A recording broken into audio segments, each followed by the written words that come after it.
KIDO Talk Radio, blessed to be a part of your day. Like that gentleman said, let's have a great day. Let's make our lives better. And we go to Jim in Boise with Kevin Miller at KIDO Talk Radio. Good morning, Jim. Good morning, sir. I'm trying to come across with good articulation. I'm really frustrated with how things are going lately, so I want to, try and come across well. The frustration I'm having is the fact of the tunnel vision of the media just focusing on what he says and not focusing on President Trump's actions. How he's helped. If he was truly racist and they knew the meaning of that word, we wouldn't see the better situation of minorities than it's been in the last 8 years under President Obama. They've done better in the jobs, with the market, with the food stamp lowering, all these things. This is not someone who's racist towards other countries, or not countries, other ethnicities, because he's racist. He's trying to help all Americans to have a better situation. And then the same thing with President Obama. They didn't say anything when he would kind of jump on whichever side or bandwagon when there were things going on, how he perceived the attacks in Ferguson or the one in New England at the college there. He just would kind of go one side or the other, and he didn't get any flack from the media. They were completely on his side in that regard.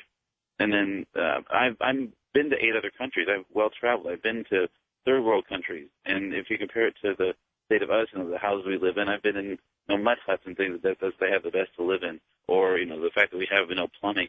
They have their toilets going out into the street and the sewers, things like that. It's, comparable to, a lesser situation than what we have, and Americans don't appreciate that. I don't mean to think that President Trump meant that, the individuals from those countries are that type, just the countries themselves, due to their indigent or poor circumstances, due in some cases to the leadership, such as North Korea.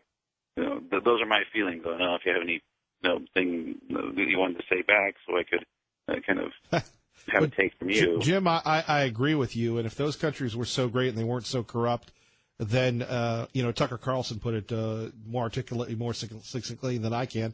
President Trump just said what people have been thinking. It's not we give money to these countries, and through corruption, through greed, these bad things happen to these folks.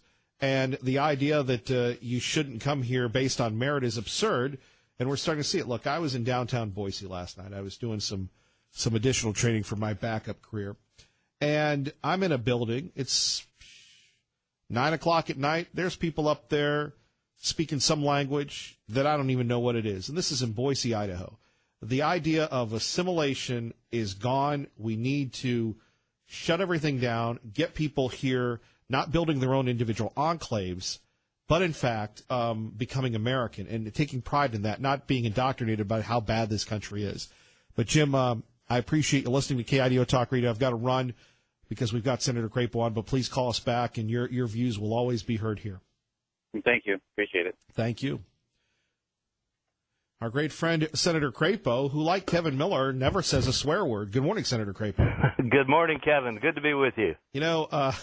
The voice of sanity, Senator Crapo, is with us. So, Senator, you hang out in these cloakrooms and these offices that we read and hear about and see.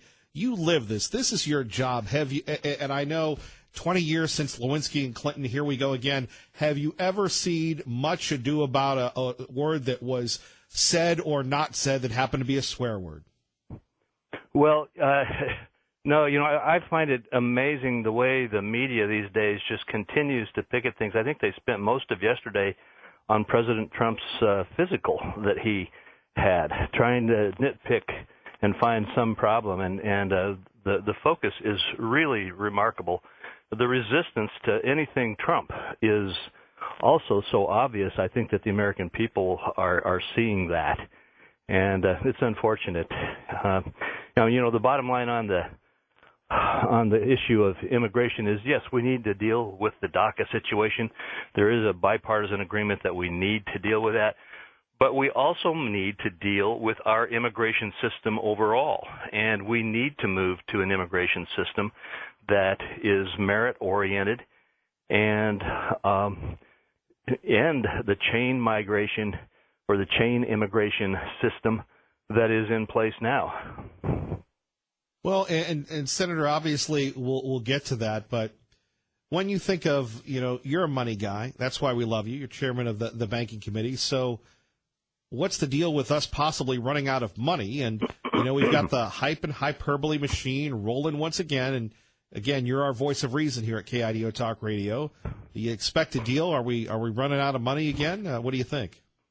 Well, we are out of money, as I think everybody in America should know by now. We are $20 trillion plus in debt.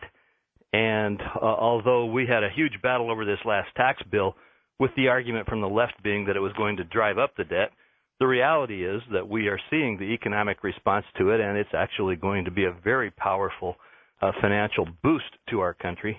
And individuals, families, and the federal government are going to see increases in revenue as a result of it. But, we still have the conflict in Congress over spending. And we are running into, yet again, another one of those so-called government shutdowns. And Kevin, that the government doesn't actually shut down. About 80 or 90% of it keeps operating, and that part that is temporarily put on hold gets reimbursed.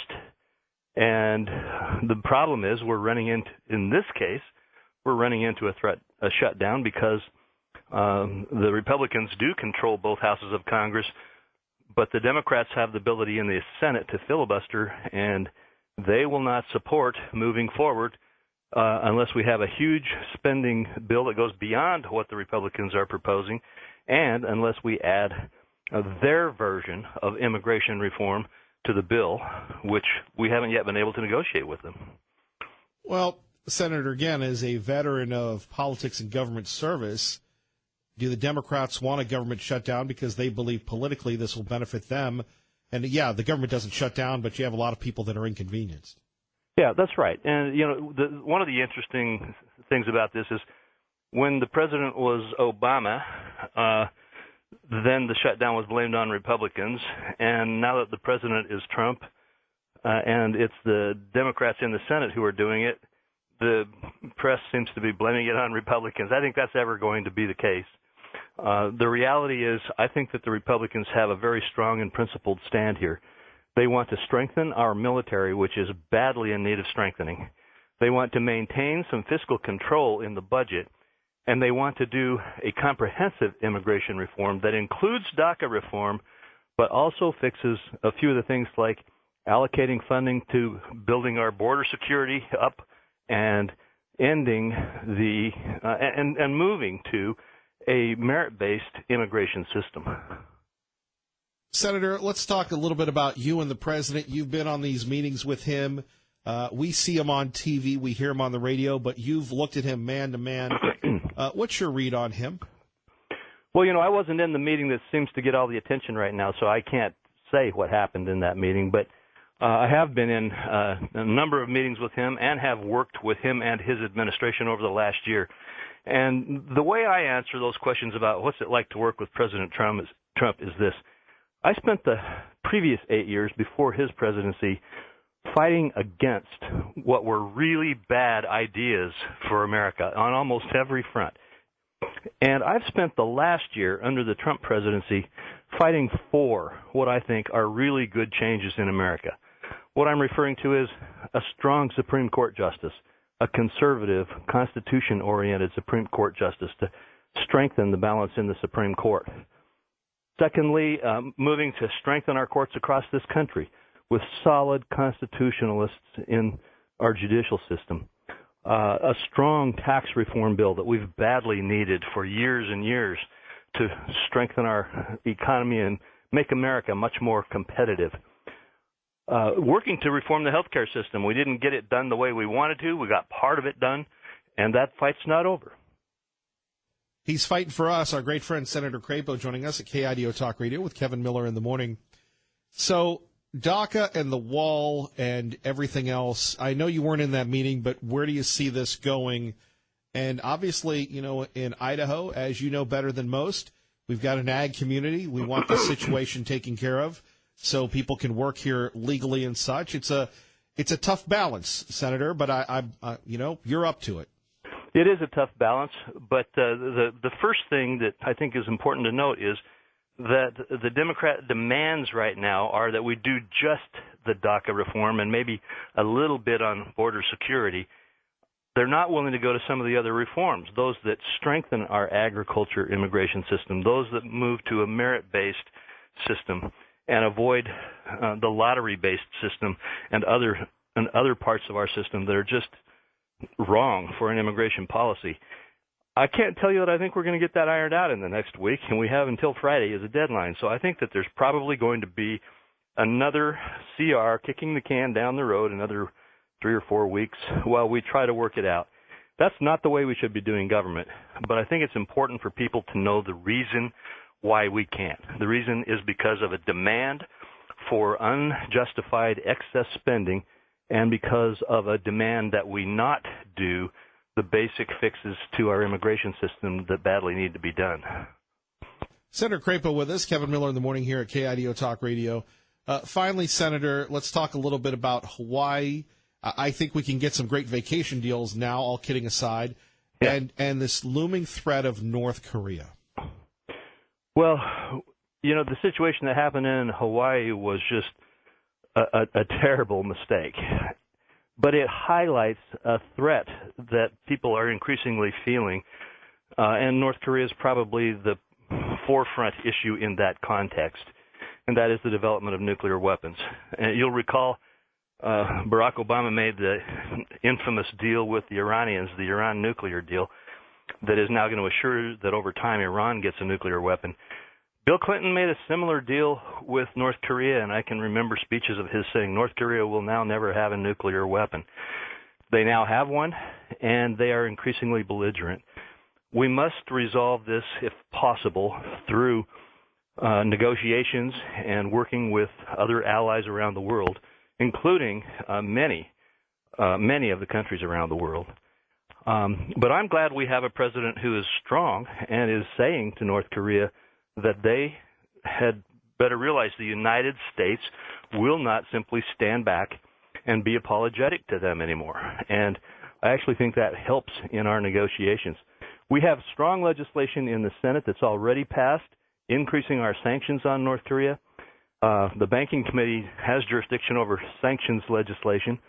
And in our committee, we have another bill that we are moving forward on that ratchets down even more strongly and starts sanctioning some of those countries that are facilitating North Korea's development of its missile and nuclear weapon system. So all of the work is underway to continue this effort, but diplomatic efforts are obviously the first and our foremost focus at this point. Senator, anything else that you'd like to share with us? We sure appreciate you coming on this morning. The only thing I would share is to all Idahoans is there are a lot of important critical issues. We've touched on a few of them here, but there are many critical issues going on in America right now and in Congress. And I just urge people to continue to keep contacting me and the other members of the delegation and letting us know how you feel as we move into so many of these important decisions in the next few months. All right, Senator, don't be a stranger. All right. I appreciate our visit, Kevin. Thank you, sir. Bye-bye. Bye. Our great friend, Senator Mike Crapo. Coming up next, how China has infiltrated American universities. That's right. Is there any good news today? Hey, we're going to have a State of the Union party. January 30th at Dave & Buster's. Hey, we've got a KIDO Talk Radio app that people are raving about. That's some good news, right? Kevin Miller, KIDO Talk Radio. And from Politico, had to share this with you. Politico is not a right-wing magazine. Politico is not something that you'd confuse with the Weekly Standard or the Washington Times. And this is going on here in Idaho, and that's why I'm bringing this up, where you have colleges and universities that have embraced the Chinese government. How China infiltrated U.S. classrooms, even as they face criticism. Chinese-run government education institutes have been continued for their march on college campuses across America. And they're talking about these Confucius institutes that are opening up everywhere else, funded by the Chinese government that teach Chinese language, culture, and history. The mission statement is to help students better to be equipped to understand the increasingly globalized world. But here you go. And remember, this is from liberal Politico. The Confucius Institute's goals are a little less wholesome and edifying than they sound, and this is by the Chinese government's own account. In a 2011 speech by members of the Politburo, this is what they said. The Confucius Institute is an appealing brand for expanding our culture abroad. It has made an important contribution toward improving our soft power. The Confucius brand has a natural attractiveness. Using the excuse of teaching Chinese language, everything looks reasonable and logical. Now they're in over 500 campuses worldwide, with more than 100 of them in the United States, including George Washington University, University of Michigan, and the University of Iowa. And again, here we go with this. They pay to get in, and then all of a sudden, the Chinese have a foothold. Now you're going to say, what's wrong with that? Well, Beijing treats this as an opportunity to influence folks through education. Joining us now, our friend Max, to see what he has to say. He lived in China. He's written best-selling books about it, and he joins us now at KIDO Talk Radio. You use the two words that the Chinese use all the time, soft power. The Chinese aren't stupid. They know they're not going to mass their armies and navies and storm the shores of Hawaii. What they do know is they're going to do the same thing that the Russians did in the 1950s and 60s. They're going to mass their ideas. They're going to mass their culture and their goals, and they're going to flood the minds of our young ones. What was happening in colleges in the 70s, influenced by the Soviet Union, basically has left a hole that the Chinese are filling. I'm very well aware of the Confucius Institute, Hongfuzi Shao, and it is a sham. Even Chinese kids who are forced in China to take the courses on Confucianism in university, they look at me and they say, this is a sham. The only people who even believe in it at all are the Politburo and the Central Committee.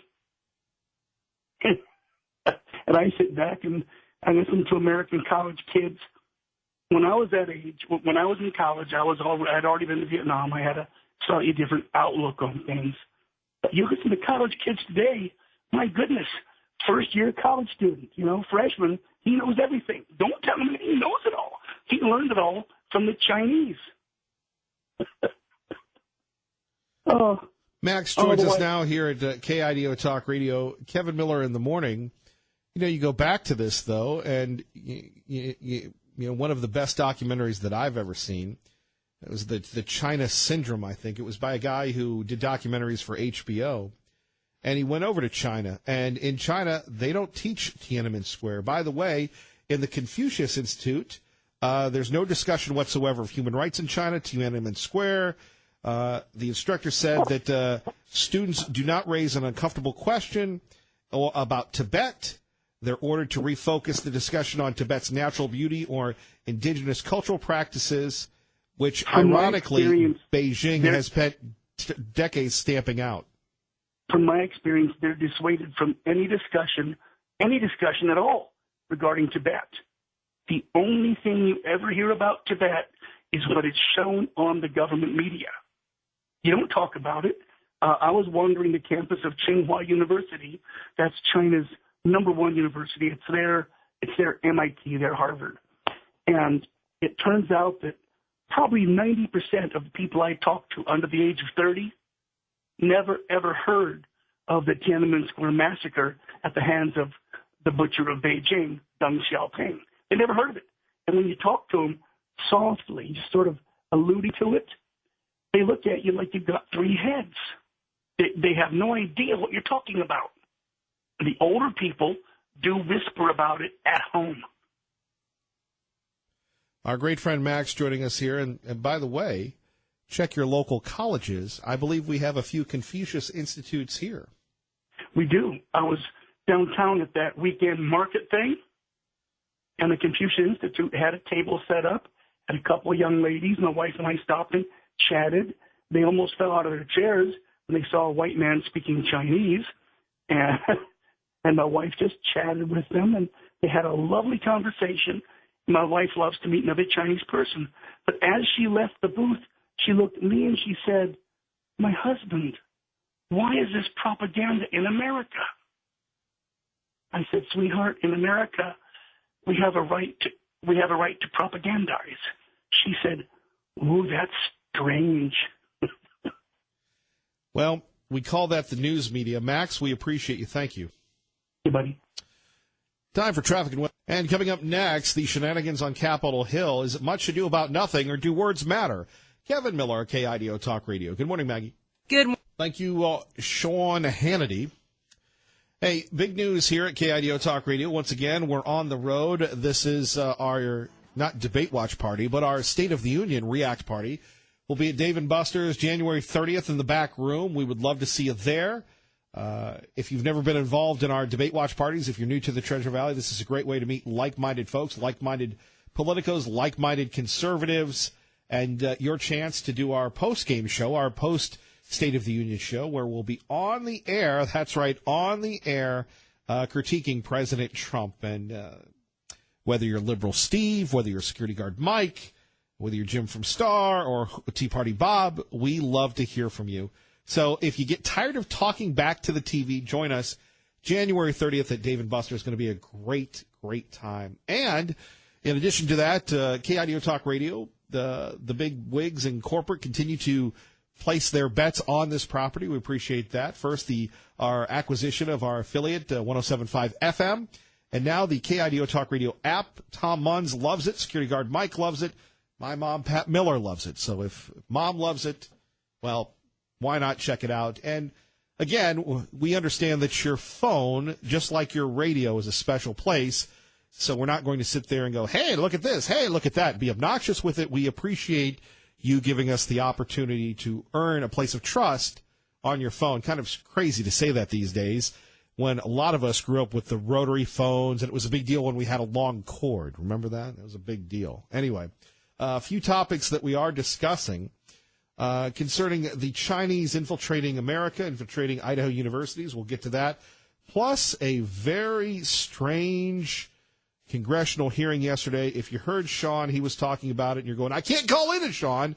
I know it's tough to get through, but we've got all lines accessible here. There was big news out of Washington yesterday. No, it didn't involve North Korea. No, it didn't involve whether or not we're going to run out of money.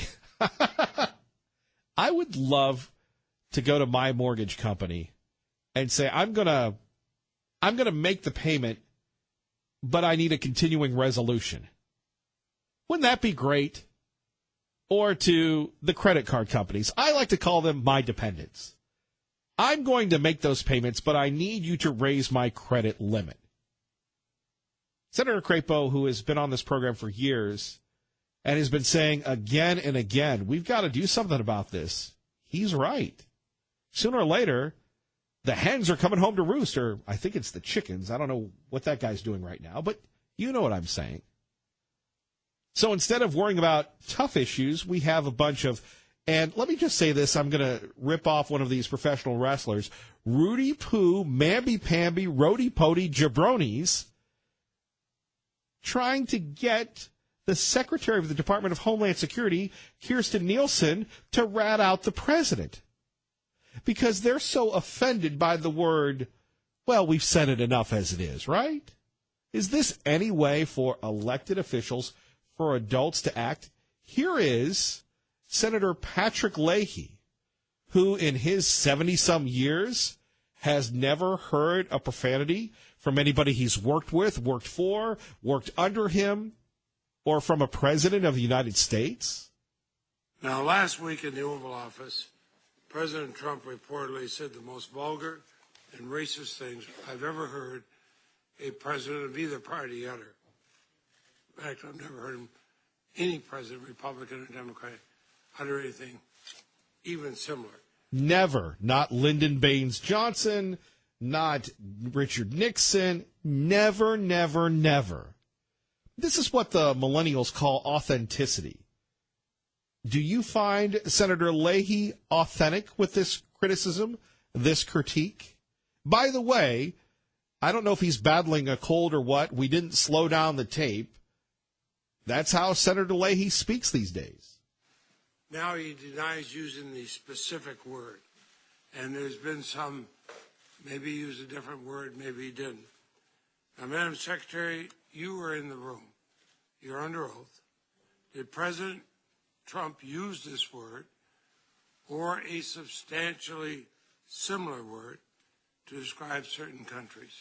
I did not hear that word used, no, sir. That's not a question. Did he use anything similar to that describing certain countries? The conversation was very impassioned. I don't dispute that the president was using tough language. Others in the room were also using tough language. If I could, the concept and the context, I believe, in which this came up was the concept that the president would like to move to a merit-based system. He would like to not and no longer look at quotas from countries. Did he use what would be considered vulgar language referring to certain countries? The president used tough language in general, as did other congressmen in the room. Yes, sir. That's right. Did they say those words? Senator, you ever been to the cloakroom? Your thoughts, as always, at 580-5436, 580-KIDO. Let's go to Liberty Linda with Kevin Miller at KIDO Talk Radio. Hello, Liberty Linda. Yes, hello, Kevin. Kevin, wow, what a great show you're having this morning. You know, Tom Munn, Security Guard Mike, Senator Crapo, and now a new debate party. But, of course, it's at the State of the Union. But what an exciting show you're having. It's marvelous, as you always do. You know, isn't it amazing, Kevin, how the media in the past, over saying the same thing over and over again, have hypnotized the American people. And today, it's not working anymore. And the media is absolutely going crazy. They don't know what to do because they cannot hypnotize the American people anymore. They're wise to it. And, and we saw it when so many people came out and voted for President Trump. I mean, isn't it just amazing? Well, I'm with you. Now, Liberty Linda, we're going to play some clips where people are trying to get to the president and say that he was not physically there, not mentally there, and we'll hear from his doctor. But for someone who has, look, a lot has changed. Believe it or not, there's a ton of people that have just moved into the Treasure Valley to our beloved state since our massive debate watch parties, which, again, they were your idea. And I want to thank Doug for sending me an email on Facebook saying, hey, can we do a State of the Union party? Can you give people a preview of what to expect at Dave & Buster's? Oh, can I? Oh, it was one of the most exciting things I've ever gone through. The people were just amazing. You were absolutely wonderful. And Ray Amaya as well. What a wonderful person Ray Amaya is. He is? And yes, he is. And it's just wonderful to get together and represent the United States of America and be all at one regarding that. And then have the debate. Everybody can say whatever they feel in their hearts. And I think that's a wonderful thing that we can do through your show. Well, we hope that a lot of folks show up, and if not, it'll just be us in this cozy room. But again, it'll be nice to get together and see everybody, and have some new folks. And we look forward to that Dave & Buster's. We'll call it the State of the Union party, but it's more like a reunion show. It is, and the amazing thing, we had 400 people coming to every one of those debate parties. I met so many amazing people there. It was just wonderful. It's a wonderful experience, and if anyone is able to come, they should come out and enjoy themselves. Well, we came within, 10 or 20 people of actually shutting down Dave & Buster's because of the fire codes. And, Liberty Linda, just props to you and everybody else that choose to do these things. Many people, they'll have events where they, a sporting event, blah, blah, blah. But to have an audience this engaged about politics, that was the largest debate watch party in the country. Nobody did what the audience here did. So that's special. You brought that together. Well, it was either that or talk to myself on the TV, so. Anyway, yeah, come out to it. It's an amazing thing to experience, and you're part of the United States, and you get to voice what you feel. And it's just a wonderful, amazing feeling to be able to do that, be part of the United States and what's going on today. Liberty Linda, thank you. You take care. Thank you, Kevin. Okay. Bye-bye. Bye-bye. All right. Remember, KIDO Talk Radio now on the in the App Store and the Android Store, Apple and Android. People love it. Tom Munn's endorsing it. Mama Miller endorsing it. Everybody endorsing it. KIDOTalkRadio.com. And look, we have folks here that, we get the orders from the Politburo here, and you must do this, you must do that. And I always go back and forth with the powers that be here and say, well, what does it mean? What's the value? It's like this program. What value are we imparting to people at KIDO Talk Radio, the Kevin Miller Show? And they say, well, we hear about the issues, we talk about them, we try to make things a lot better. So this app allows you to, press one button and you can listen all the time. The Radio Pup, not a bad thing, but you get confused. KIDO Talk Radio app, really good. And apparently you can just press a button and you can call right in, and we'll be working on getting you more interactive with that. But again, the old standby, 580-5436, 580-KIDO. And again, big ups to our corporate overlords for, acquiring our new affiliate, 107.5 FM. Let's continue on. Senator Dickey Durbin, we're getting a little full of ourselves, so let's continue on with some content here yesterday on Capitol Hill. What did the president say about immigrants from Norway? I heard him repeating what he had learned in a meeting before, that they are industrious, that they are a hardworking country. They don't have much crime there. They don't have much debt. I think in general, I just heard him giving compliments to Norway. You said on Fox News that the president used strong language. What was that strong language? Let's see. Strong language, there was... apologies, I don't remember specific word. What I was struck with, frankly, as I'm sure you were as well, was just the general profanity that was used in the room by almost everyone. Did you hear me use profanity? No, sir. Neither did I. Did you hear Senator Graham use profanity? I did hear tough language from Senator Graham, yes, sir. What did he say? He used tough language. He was impassioned. I think he was feeling very strongly about the issue, as was everyone in the room.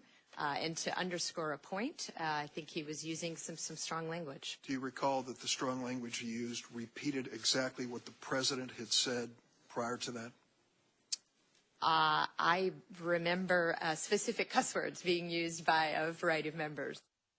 Now, again, you're listening to KIDO Talk Radio with Kevin Miller in the morning. Okay, he knows the answers to the questions. She's not going to say she works for the president. You've been in those meetings. Don't let the boss look bad. Take the beating. Take the beating. And here we have Cory Booker, Dick Durbin, and others rallying on and on and on. What did he say? And, Lindsey Graham was just repeating what this is the top Democratic lawmakers instead of talking about the threat from North Korea. By the way, an interesting move on North Korea. Now, apparently, the North and the South are going to share an Olympic team, which I can't remember the last time that happened for the Winter Olympics.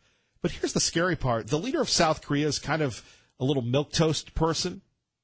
I believe he's a man. And he's always wanted to unify with the North.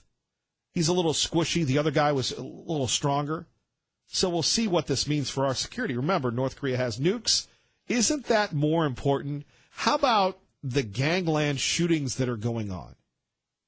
We have people here, our blessed folks in law enforcement, that deal with the gangbangers every day. Cindy from Caldwell talking about the tagging and stuff that goes on. We had some people running around with guns in Caldwell. Well, what's the deal there? Well, apparently they were the bad people with guns. These are real issues. And maybe I'm wrong at 580-5436, 580-KIDO. Maybe it's important to you that the president be held accountable. How about this? Maybe we should impeach the president for his dirty language. You're listening to Kevin Miller on KIDO Talk Radio. Blessed to be a part of your day. K. Millie in the morning. Don't forget, it's just a matter of time. The kickoff event for the KIDO Talk Radio events calendar, if you will. We've got the Boise Music Festival. We've got Idaho's largest garage sale. We've got the Canyon County Kids Expo. And I'm very excited about the Canyon County Kids Expo because we've got the Paw Patrol. That's right. Willie and Billy. Well, no, it's not Willie and Billy, but it's the Paw Patrol. And if you have a little kid, or if you're a little kid at heart, very popular people. Coming up next week, your chance to win tickets to the 6th annual Canyon County Kids Expo. Now, that is January 27th at the Ford Idaho Center from 10 a.m. to 6 p.m. Stop by and see me. Most likely I'll be sitting down frumping. But, you know, everybody has their consistent look. Everybody has their consistent, appeal, if you will, and their brand. Some people are happy. Some people are lovable. You know, I'm embracing the frump. But again, at Canyon County Kids Expo, the Paw Patrol, it's a fun time because, let's face it, with football over, and I know a lot of people, hey, let's go to basketball. And basketball is great, but it's not football. So this is something to do, very family-friendly. Again, coming up next week, we have kept our powder dry. We'll give away those tickets to see that event. And speaking of which, coming up, thanks to our friend Greg Pruitt, you remember him, the Idaho Second Amendment Association. That's right. We have tickets to their 2018 gubernatorial event. That is a Second Amendment forum. That will be February 20th. We'll give you those tickets as well. Maybe we'll give those away at our, I keep wanting to say debate watch party, but our State of the Union React party, and that will be January 30th at Dave & Buster's. Yeah, why not? Traffic and weather together. And let's go back to the phones. We're joined by Liberal Steve with Kevin Miller at KIDO Talk Radio. Hello, Timmy. Good morning, Madman Miller and his malicious millenniums. Chasing Trump around, or Trump chasing her around the bed in his tighty whities. I heard it on Megyn Kelly's show yesterday at 9 a.m. Had the adult film star on that knew Stormy that got paid $130,000 to keep her mouth shut. Well, first of all, Stormy has denied all this. And second of all, considering Megyn Kelly and where she's been, I wouldn't think that she's a credible source. Oh, golly, Kevin. The king's got no clothes. Come on. The king just got an excellent bill of health. The king is killing it right now. Kevin, who's the commander-in-chief? That would be Donald John Trump. And was it a military doctor that gave him his physical? Yep. And is he under the commander-in-chief? Yep. So when he's told to say an order given to him that this is what's going to come out. No. This is what's going to come out. Oh, yes. You know, and his language has always been like this. The guy is let me pardon the interruption here. He's a brat. Sir, point of order. A spoiled brat. Point of order, sir. Go ahead, sir. Now, I am from east of the Great River. Yes, and we're glad you changed your ways. A land filled with polarization, profanity, and some extreme weather. Donald Trump is of that ilk, and that's how they talk there. That's how they do it. You know, I find myself slipping occasionally. Well, more than occasionally. Well, thank God it's over 2,000 miles away. By the way, the doctor was approved by President Obama, so he's been there for quite some time. That's how people talk. Have you ever sworn? Have you ever sworn? Oh, I swear all the time. All right, then. What's the big deal? But I never use the S word. You've never in your entire life said the S word? No, sir. You've never in your entire life said... No, I don't use that kind of vulgar profanity. What type of profanity do you... Never mind. That would truly be the last show here, yes. Only what my computer brain has learned. But anyway, he's... That's time's running out, Timmy. Well, I can hold over. Oh, even better. Now, there's something to look forward to. Fox News next, Kevin Miller.